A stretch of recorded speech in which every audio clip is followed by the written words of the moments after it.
Hello friends, this is the second video on history of novel, unit 4.1, 12th class English. Friends, in the last video we have seen just about the what is novel, then the first novel in the world, then we have also seen the novel is nothing but the realistic picture of everyday life and the problem of common people. In this video, we are going to discuss about the novelist, then the 20th century novelist, then woman novelist, and Indian scenario at the same time Indian novelist in English literature.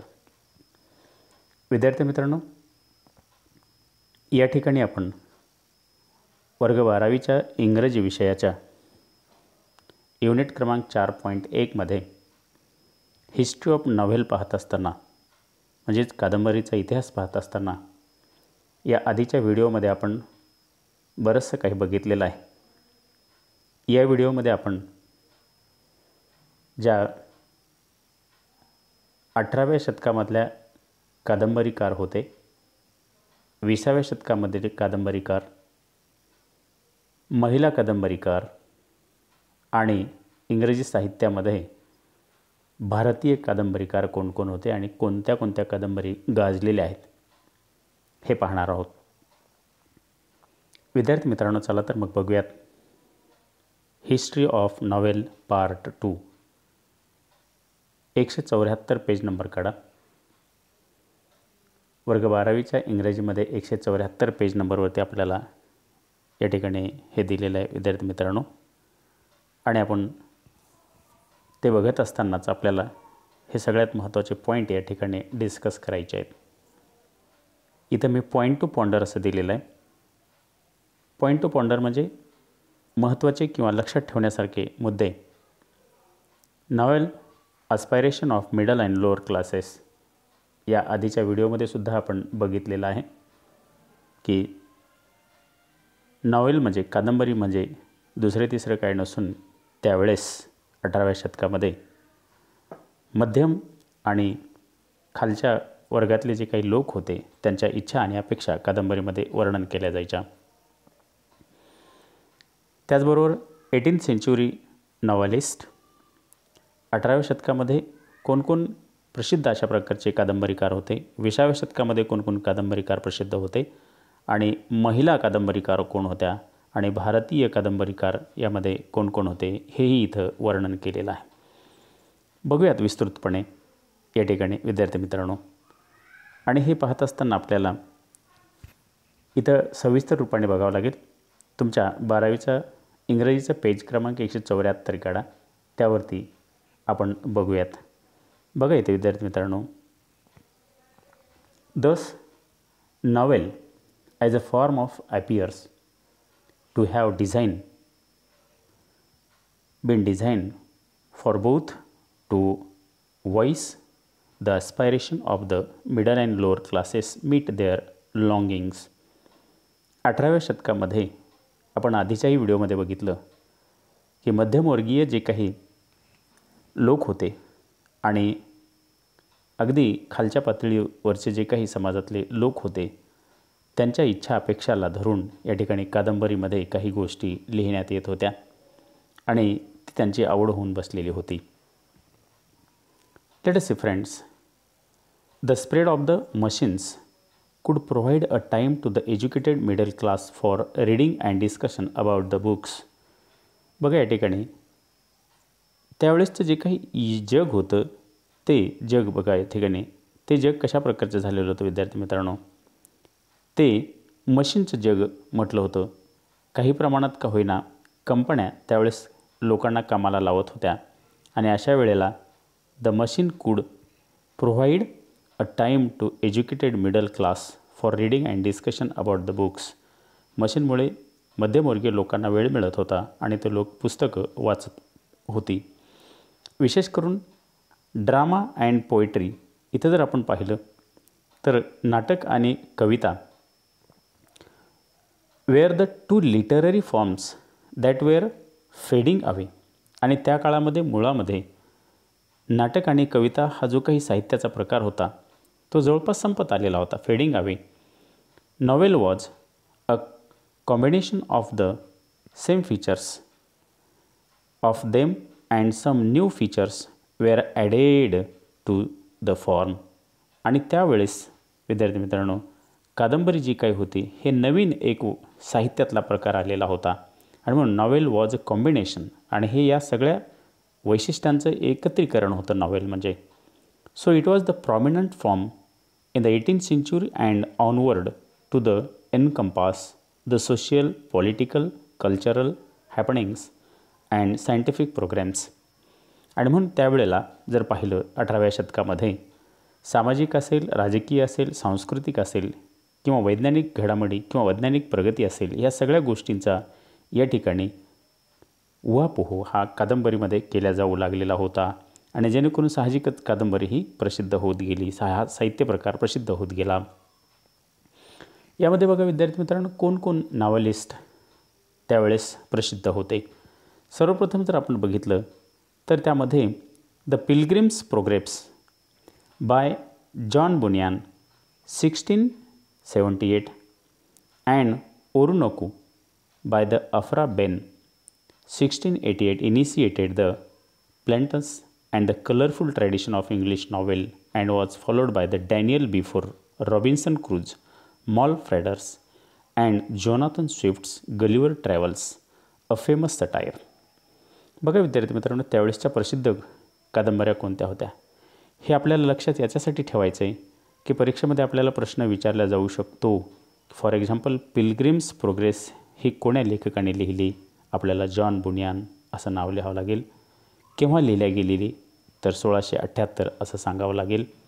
त्यानंतर म्हणजे अशा कादंबऱ्यांची नावं किंवा वर्ष किंवा लेखक हे लक्षात ठेवायचे असतात आणि परीक्षेमध्ये आपल्याला त्याच्यावरती प्रश्न विचारला जाऊ शकतो. त्यावेळेसचं सर्वात महत्त्वाचं उपहासात्मक एक कादंबरी जी काही होती त्याला सटायर असं म्हटलं गेलेलं आहे, उपहासात्मक लिखाण, ते होतं गलिवर्स ट्रॅव्हल्स, जोनाथन स्विफ्ट या लेखकाचं, या कादंबरीकाराचं. आणि ह्या कादंबऱ्या त्यावेळेस प्रसिद्ध आणि गाजलेल्या होत्या. Other major novelists in 18th century are Samuel Richardson, Pamela or Virtue Rewarded and Clarissa, both epistolary novels, Henry Fielding's, Laurence Sterne's and Tobias Smollett. हे जे काही कादंबरीकार होते त्यावेळेस अतिशय प्रसिद्ध अशा प्रकारचे होते. आणि म्हणून ही सगळी नावं आपल्याला विद्यार्थी मित्रांनो लक्षात ठेवावं लागेल. तुम्ही टेक्स्टबुकमध्ये पुन्हा बघा, हा व्हिडिओ पाहत असताना किंवा व्हिडिओ संपल्याच्या नंतरसुद्धा टेक्स्टबुकमधून बघा, याला अंडरलाईन करा ही सगळ्या नावांना आणि सविस्तररीतीने अभ्यास करा. The tradition was enriched by many other stalwart novelist such आहेत Charles Dickenson, Walter Scott, Nathaniel Hawthorne and Horace Walpole, Thomas Hardy, Wilkie Collins, H.G. Wells. ही जी काही कादंबरीकारांची नावं आहेत विद्यार्थी मित्रांनो त्यांनी ही प्रथा जी काही आहे ती पुढे आणलेली होती.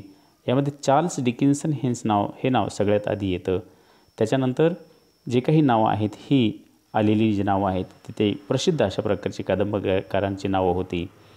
याचबरोबर आपण जर 20व्या शतकामध्ये पाहिलं तर जर आपण पाहिलं या ठिकाणी तर आपल्याला स्पष्टपणे लक्षात येईल the 20th century is marked by the modern topic and innovative styles and technique by the widened angle of the views by the novelists like E.M. Forster, James Joyce, Joseph Conrad, Henry James, George Orwell, Graham Greene and D.H. Lawrence, William Golding and Anthony Burgess.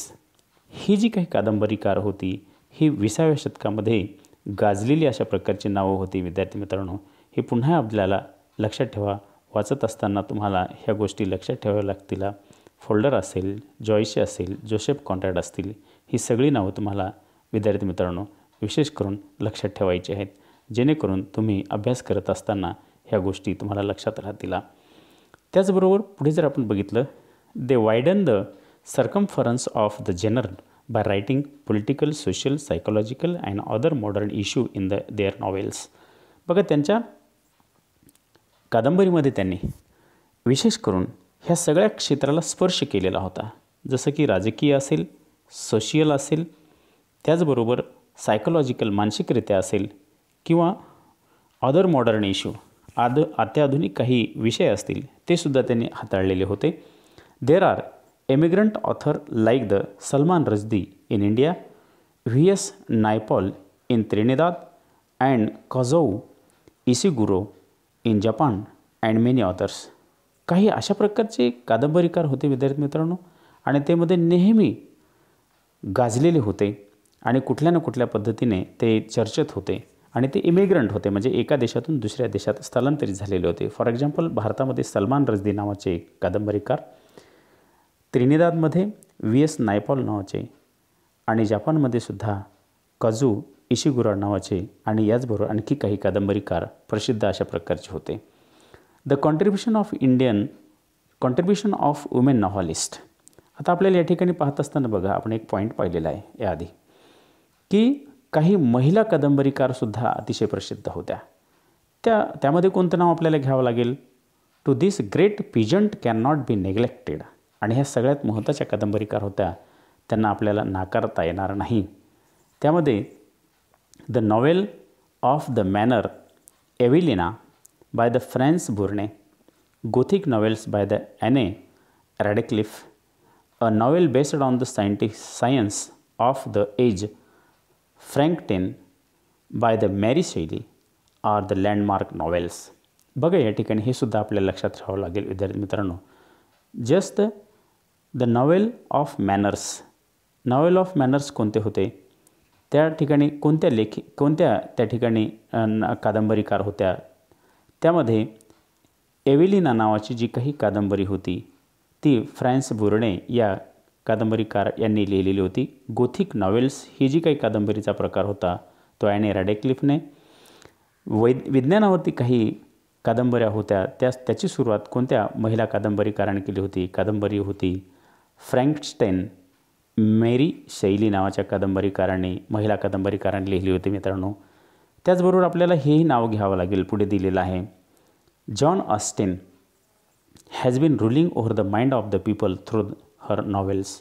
John Austen ह्यासुद्धा वाचकांच्या मनावरती अधिराज्य गाजवणाऱ्या एक नामांकित अशा प्रकारच्या कादंबरीकार होत्या.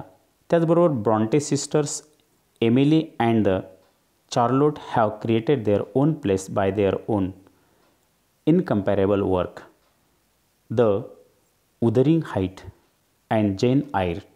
या ठिकाणी विशेष करून महिला कादंबरीकारामध्ये ब्रॉन्टे सिस्टर्स ज्या काही, त्यांचं नाव आवर्जून घ्यावं लागेल. कोणत्या होत्या त्या? एमिली आणि चार्लोट. या एमिली डिकन्सन्स ज्या होत्या त्यांनी कोणतं लिहिलं होतं? उदरिंग हाईट हे कादंबरी लिहिलेली होती. आणि त्यांच्या भगिनी ज्या काय होत्या चार्लोट, यांनी जेन आयर ही कादंबरी आणि जगातील वाचकांच्या मनावरती अधिराज्य ह्या दोघींनी गाजवलेलं होतं. त्यावर Mary Ann Evans, alias George Eliot या महिला कादंबरीकारांनी wrote the novels reflecting psychological insight. माणसाच्या मानसशास्त्राचा अभ्यास करण्यासाठी कादंबऱ्या लिहायला सुरुवात केलेली होती. त्यामध्ये Virginia Woolf is the pioneer of the stream of the consciousness technique in the English novel. यामध्ये बघा, व्हर्जिनिया वुल्फ ह्या महिला कादंबरीकार ज्या काय होत्या त्या सगळ्यात पुढे होता. कॉन्शियसनेस टेक्निक, माणसाच्या मनातील जाणीव जी काही आहे त्या जाणीवेला हात घालून कादंबरी लिहिणे, यामध्ये व्हर्जिनिया वुल्फ ह्या सगळ्यात पुढे होत्या. त्याचबरोबर अगाथा ख्रिस्ती created her own place bye writing many novels based on the crime. Agatha ख्रिस्ती ह्या कादंबरीकार ज्या महिला कादंबरीकार होत्या त्यांची जर पात्र अशा प्रकारची असायची की माणसाच्या मनाला भुरळ घालतील अशा प्रकारची, आणि कुठल्या ना कुठल्या तरी क्राईमवरती, गुन्ह्यावरती एक विषय त्यांच्या कादंबरीमध्ये असायचा. त्या अगाथा ख्रिस्ती यांच्या कादंबरीमधले जी काही पात्र होती ती अतिशय लोकांच्या मनावरती अधिराज्य गाजवलेलं होतं. त्यामध्ये विशेष करून Hercule Poirot and Miss Marple are the evergreen detective created by her. त्यांनी मिस मार्पेल नावाचे जे काही पात्र होतं डिटेक्टिव्ह पात्र आणि पायरोट नावाचं जे काही पात्र होतं हे सुद्धा अतिशय प्रसिद्ध अशा प्रकारचं पात्र अगाथा ख्रिस्ती यांच्या कादंबरीमधलं होतं मित्रांनो. Harper Lee, Margaret Atwood, Toni Morrison and Alice Walker have elevated the tradition further the prosperity. आणि अगाथा ख्रिस्ती यांच्यानंतर आणखी काही आता नावं घेतलेल्या कादंबरीकार ज्या काय होत्या त्याही प्रसिद्ध झालेल्या होत्या. हे पाहत असताना आपल्याला असं विसरता येणार नाही की भारतीय कादंबरीकार कोणी होते का नाही म्हणून, किंवा भारतीय कादंबरी लिहित असताना इंग्रजी साहित्यामध्ये कोण व्यक्ती होत्या. यामध्ये विशेष करून आपल्याला सर्वप्रथम नाव घ्यावं लागेल. बघा या ठिकाणी राजा मोहन्स वाईफ बाय बंकिमचंद्र चट्टोपाध्याय. इथे उल्लेख नाव विशेष करून आपल्याला करावं लागेल. Serialised in the Indian Field was first novel in the English written by an Indian. अगदी ही जी काही कादंबरी जी काही होती विद्यार्थी मित्रांनो, राजमोहन्स वाईफ बंकिमचंद्र चट्टोपाध्याय यांनी लिहिलेली भारतीय साहित्यामध्ये इंग्रजी साहित्यामधली पहिली कादंबरी ज्याला आपल्याला म्हणता येईल, द फर्स्ट नॉवेल ज्याला आपल्याला म्हणता येईल. The period after that the marked a few more novels written by the Indian writers. आणि त्यानंतरच्या काळामध्ये बऱ्याचशा भारतीय कादंबरीकारांनी कादंबऱ्या लिहिलेल्या आहेत. These novels bore either nationalistic virtue और social issues as their main framework. विशेष म्हणजे भारतीय इंग्रजी साहित्यामध्ये जी कादंबरी लिहित असताना विशेष म्हणजे भारतीय म्हणजे राष्ट्रीयत्वाची भावना, राष्ट्रीयत्वाविषयीचे सद्गुण आणि सामाजिक विषय विशेष करून त्याच्यामध्ये जास्त प्रमाणात लिहिल्या गेलेले आहेत, फ्रेमवर्क करण्यात आलेलं आहे. त्यामध्ये आपल्याला विशेष करून नाव कोणाचे घ्यावं लागेल, कोणत्या कादंबरीकाराचं नाव घ्यावं लागेल, विशेष करून नाव घ्यावं लागेल आपल्याला Mulkraj Anand, R K Narayan, Raja Rao were the major trio who prevailed in the period after that. आणि भारतीय इंग्रजी साहित्यामध्ये कादंबरीमध्ये या त्रिमूर्तीचं नाव आपल्याला पहिल्यांदा घ्यावं लागेल. ते अविस्मरणीय आहे. मुल्कराज आनंद, आर के नारायण आणि Raja Rao. Novelist like Anita Desai, Nayantara Sahgal and Arun Joshi and Manohar Malgonkar change the current of Indian English novel through their work. आणि त्याचबरोबर आपल्याला महिला ज्या काही कादंबरीकार भारतीय कादंबरीकार होत्या त्याच्यामध्ये आवर्जून आपल्याला नाव घ्यावं लागेल. अनिता देसाई, नयनतारा सहगल ह्या ज्या महिला होत्या, त्याचबरोबर पुरुष मंडळीमध्ये लेखकांमध्ये कादंबरीकारांमध्ये अरुण जोशी आणि मनोहर मालेगावकर यांनीसुद्धा भारतीय इंग्रजी साहित्यामध्ये कादंबरीचं एक चित्र बदललेलं आहे त्यांच्या कामाने.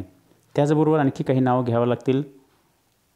ते म्हणजे Amitav Ghosh, Vikram Seth and Upamanyu Chatterjee allegorated the Indian novel in English by adding new feature to it. यामध्ये ही काही विक्रम सेठसारखी नावं आपल्याला घेता येतील आणि त्यांनीसुद्धा भारतीय इंग्रजी साहित्यामध्ये कादंबरीचा चेहरा मोहरा बदलून टाकला आणि आपल्या काही स्वतःच्या वैशिष्ट्याची भरसुद्धा घातली. Recent years have witnessed the dazzling performance by the Indian novelist like Salman Rushdie, Aravind Adiga and Arundhati Roy, Kiran Desai and Kiran Nagarkar. बघा विद्यार्थी मित्रांनो, यामध्ये इथून पुढे आधुनिक काळामध्ये आपल्याला सलमान रश्दीसारख्या गाजलेल्या व्यक्तीचं नाव घ्यावं लागेल. अरविंद अदिगा, त्याच्यानंतर आपल्याला किरण देसाई यांचं नाव विसरता येणार नाही आणि किरण नगरकर यांचंही नाव आपल्याला विसरता येणार नाही. आणि अशा पद्धतीने भारतामध्ये असोत किंवा जगामध्ये असोत जी काही इंग्रजी साहित्यामध्ये नॉवेल म्हणजेच कादंबरीचं लिखाण आहे ते मोठ्या प्रमाणात होत गेलं आणि कादंबरी हा जो साहित्याचा प्रकार आहे तो पुढे पुढे प्रसिद्ध होत गेला.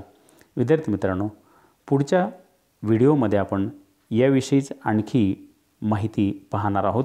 विशेष म्हणजे आणखी यामध्ये 2 व्हिडिओ होऊ शकतील या टॉपिकवरती. मित्रांनो, मला या ठिकाणी असं सांगावंसं वाटतं आहे की कादंबरी अभ्यासणं 12व्या वर्गाच्या लेवलला थोडंसं अवघड बाब वाटते विद्यार्थ्यांना, परंतु माझी अशी अपेक्षा आहे की मी ज्या पद्धतीने सांगतो आहे ते तुम्हाला डेफिनेटली आवडत असेल.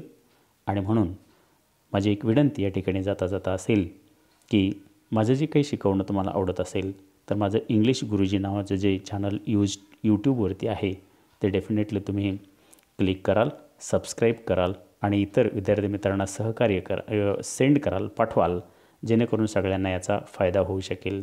धन्यवाद.